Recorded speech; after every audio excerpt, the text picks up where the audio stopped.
ধর্মীয় ভাবগাম্ভীর্যপূর্ণ পরিবেশে চট্টগ্রামে পবিত্র ঈদুল আজহার জামাত অনুষ্ঠিত হয়েছে।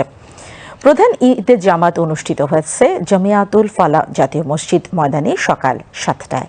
দ্বিতীয় জামাত অনুষ্ঠিত হয় সকাল 8টায়।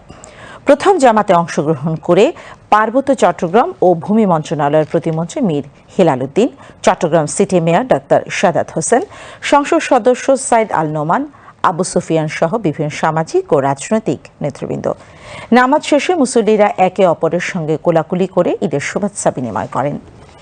এ সময় দেশ, জাতি ও মুসলিম উম্মার শান্তি, সমৃদ্ধি এবং কল্যাণ কামনা করে বিশেষ মোনাজাত করা হয়। সিটি কর্পোরেশনের আয়োজনে নগরীর প্রত্যেকটি ওয়ার্ডে ঈদের জামাতের আয়োজন করা হয়। এছাড়া মহানগর ও জেলার বিভিন্ন স্থানে ঈদের জামাতের আয়োজন করে কেন্দ্রীয় ঈদ জামাত কমিটি। সর্বোচ্চ চেষ্টা করছি দেশের সুবিধাবঞ্চিত মানুষের জীবনমান উন্নয়নের এবং বাংলাদেশকে আরো উন্নত ও সমৃদ্ধ করার এই যাত্রায় আমরা জনগণকে সাথে নিয়ে সামনের দিকে এগোচ্ছি।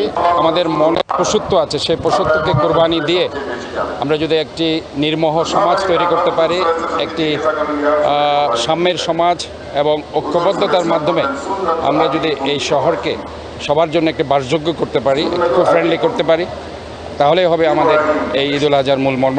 আল্লাহকে ভয় করে আমাদের সামনের পথে এগোতে হবে এবং এই ভয় কাজ করার মাধ্যমেই কিন্তু একজন সমাজের আমি কন্ট্রিবিউটিং